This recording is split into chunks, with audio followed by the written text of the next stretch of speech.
"Take off that scarf. You look weird." Those were the first words Amina heard when she stepped into her new school in America. Just 14 years old, fresh from Pakistan, full of hopes and nervous excitement, Amina didn't expect the first thing she'd face would be laughter and cruel whispers. It was supposed to be a fresh start, new country, new dreams, new friends. But instead, she was met with mocking stares and murmurs. Her classmates didn't see a brave young girl starting over in a new world. They only saw someone different. Amina wore her hijab with pride, not just as a religious symbol, but as a part of who she was, passed down from her mother and grandmother. It made her feel safe, loved, and strong. But at school it made her a target. Students would laugh at her in the hallway. Some would mimic her accent when she tried to answer questions in class. Others made fun of the food she brought from home. And in the lunchroom, the cruelest silence of all, being ignored. No one sat with her. She sat alone, day after day, eating quietly, pretending not to hear the comments tossed her way. Her heart sank a little more each day, the spark in her eyes dimming with every insult. But through it all, Amina kept her head high, though it was getting harder. She tried to stay strong, repeating her mother's words. "Your scarf is your crown, not your shame." Still, in her heart, the storm was brewing. She was just a girl who wanted to belong. She didn't want to change who she was, but she didn't want to keep getting hurt either. And deep inside, something was about to shift. Amina couldn't hold it in anymore. That afternoon, after a group of girls in the hallway laughed and called her a terrorist loud enough for everyone to hear, something inside her broke. She rushed into the nearest bathroom, her chest tightening, tears already blurring her vision. Locking herself inside a stall, she collapsed onto the closed toilet seat and wept silently, covering her mouth so no one outside would hear. Her hands trembled as she looked down at the floor, then up at her reflection in the mirror outside the stall. "Why me?" she whispered to herself, her voice cracking with pain. "Why do they hate me when they don't even know me? Why can't they just see I'm just like them?" She thought for the first time about taking off her hijab. Maybe, just maybe, if she looked more like everyone else, the bullying would stop. Maybe she wouldn't have to eat lunch alone or hear whispers every time she passed by. But then, another voice echoed in her mind, her mother's words soft and powerful. "Your hijab is not just cloth, Amina. It's your crown. It's who you are. Never feel ashamed of it." That sentence stuck to her heart like glue. She took a deep breath and wiped her tears. That night at home, she didn't cry again. Instead, she searched online for stories of girls like her. She watched videos of brave Muslim women, read articles, listened to speeches. Each one reminded her she wasn't alone. Each one lit a small fire inside her. She wasn't weak. She wasn't a victim. She was Amina. And this moment of pain would not be her ending. It would be the start of something powerful. The next morning, Amina walked into school with her head held higher than before. But this time, something was different. Something bold.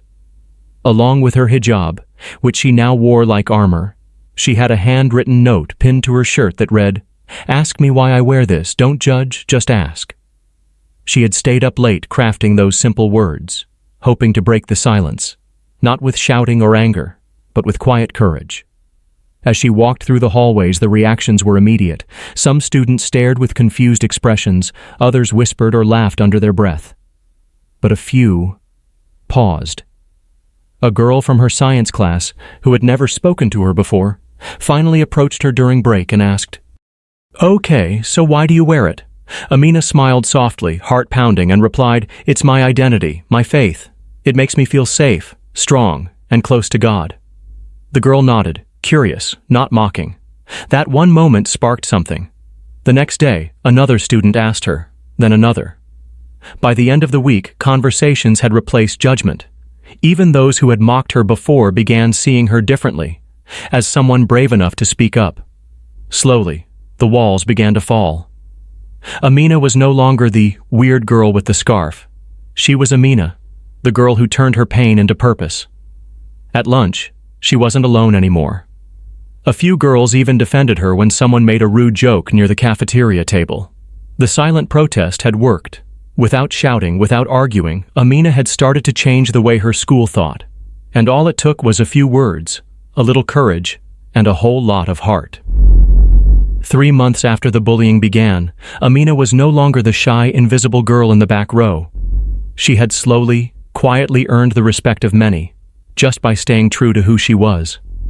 When her school announced a cultural diversity week, no one expected what would happen next. Amina was invited to speak on stage in front of the entire student body. The same girl who once cried silently in the bathroom was now about to speak to hundreds. As she stepped onto the stage, gripping her note cards tightly, the auditorium lights felt blinding. Her heart pounded in her chest, but she didn't let it show. She took a deep breath, looked out at the sea of faces, some curious, some supportive, and even a few familiar ones who had once mocked her, and she began. 3 months ago, she said, her voice steady, I was bullied for being different. My clothes, my food, my beliefs. Everything about me was laughed at, but instead of hiding, I decided to speak. The room was silent. Every word she spoke cut through the air like truth. Being Muslim doesn't make me dangerous. Wearing a hijab doesn't mean I'm oppressed. My scarf is not a prison. It's my pride. And just like you, I laugh, I cry, I dream. And I belong. There was a long pause, and then thunderous applause. Students stood up, clapping loudly. Even the girls who had once giggled at her scarf were on their feet. In that moment, Amina didn't just win their attention, she won their hearts. Her bravery had turned judgment into understanding. That day, she didn't just speak for herself. She spoke for every student who ever felt unseen. And she reminded them all, different doesn't mean less. Amina's story didn't end with applause on a stage. It was only the beginning. What started as a silent protest turned into a powerful movement. Within weeks of her speech, students began approaching her to share their own experiences. Not just Muslim students, but kids from all backgrounds who had been judged, silenced, or bullied for being different. Seeing the need for a safe space, Amina founded a student group called Voices of Strength, a weekly gathering where students of every race, religion, and culture could come together and simply be heard. Her story was published in the school newspaper, then picked up by local media. Soon it went viral on social media, shared thousands of times, inspiring young people across the country. Amina had gone from being bullied alone in a bathroom stall to becoming a voice of hope for students far beyond her school. But she didn't stop there. Invitations began pouring in. Middle schools, high schools, even community centers wanted her to speak. And every time she stood before a crowd, she didn't just talk about bullying or Islamophobia, she talked about courage, about choosing dignity over fear, about how one voice, even a small one, can create waves of change. News channels began calling. Her story aired on TV, and people she had never met messaged her with words like, "Thank you for speaking up." Amina remained humble, but she had found her purpose. What was once her deepest pain had become her strongest power. Today, she's not just the girl who wore the hijab with pride. She's a leader, a role model, and a reminder to every young person that you don't need to be loud to be heard. You just need to be brave enough to speak. If this story touched your heart, don't forget to like, share, and subscribe. Because your support helps us bring more real, powerful voices to life. Every story has the power to inspire, and yours could be next. Hit the bell icon so you never miss a moment of courage, hope, and change. This is more than a channel. This is a movement. Until next time, stay kind, stay strong, and never be afraid to stand for what's right.